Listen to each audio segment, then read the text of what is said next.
Now, next up, I'm excited to introduce a very special guest. Governor Kathy Hochul began her career in public service on her local town board before serving as the Erie County Clerk and then as a member of Congress for New York's 26th Congressional District. She more recently served in statewide office as Lieutenant Governor and now as the first woman to serve as governor of the state of New York.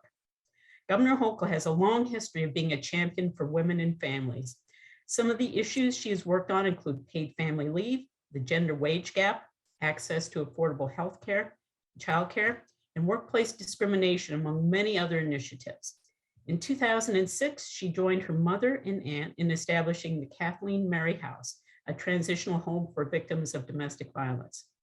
A few years ago in 2019, the then Lieutenant Governor joined us for our Legislative Day of Action, and we are so excited that she is joining us again today as our governor. So please join me in welcoming the 57th Governor of the state of New York, Governor Kathy Hochul. Well, first of all, thank you, Connie, for the invitation to participate again in your annual Day of Advocacy. Zoom is fine, but it was so much better to be in person. I look forward to being back with you once again, hopefully next year, because the energy we derive from each other in our common purpose to eradicate violence against all individuals, but particularly domestic-based violence, is an important calling for all of us. And I really put it in those terms because it is hard work. It is hard to be someone who deals with survivors day in and day out, as many of your members do. There's a lot of pain. There's a sense of betrayal because often this is someone, if it had been in the context of a marriage relationship, there should be that trust and ability to rely on each other for support.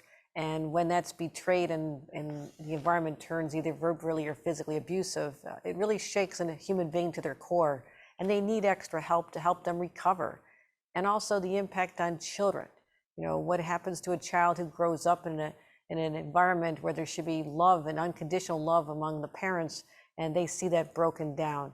So we know domestic violence occurs in all shapes and forms, different relationships, but it is really hard to be in this space. And I want to thank all of you advocates who stepped forward to be the voices and the champions for the people who have to endure the unspeakable. And we have seen something that I call just an absolute travesty. I don't think at the beginning of the pandemic in March of 2020 that we could have foreseen the long-term impact that the isolation, the disconnect, the forced time people had to spend together without having a break really did result in an extraordinarily high number of cases to our hotline. And case of domestic violence, our calls are up over 34% over the previous year.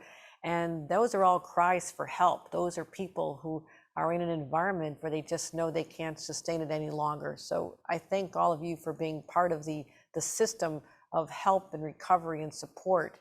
And I'll continue supporting these efforts because this has been a lifelong journey for my family.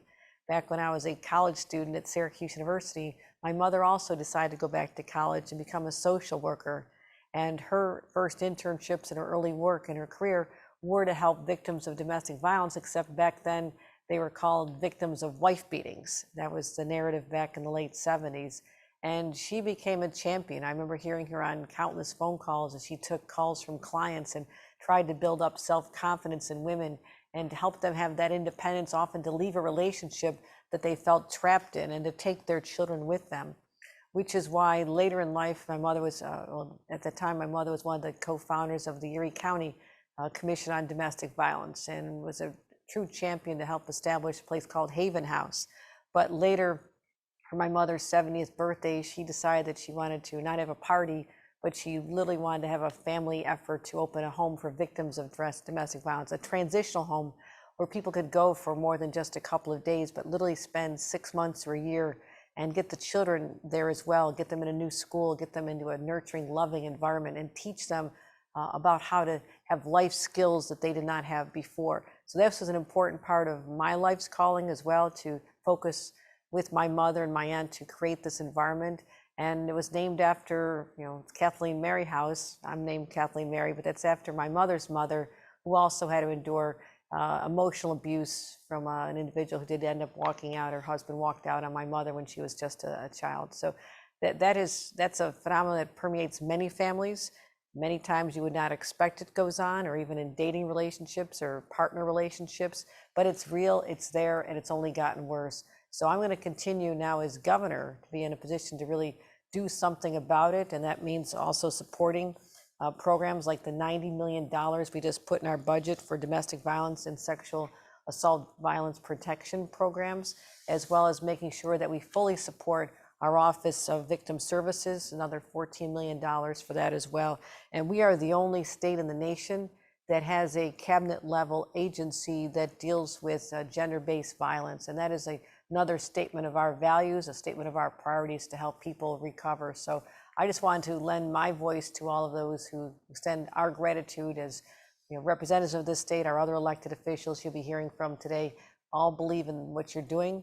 And I hope someday in the future that people will realize that every life is special, every person has the deserves the dignity to be able to live in an environment that is nurturing and loving, and that this violence will soon be a thing of the past. But until then, we need your voices, we need your advocacy, we need your love, we need your caring for these individuals in their time of great need. So I just want to thank you, Connie, and Kelly Owens, and everyone else who's been working so hard in these areas. And I thank my Dynamite team for the passion they bring to this cause as well. So thank you.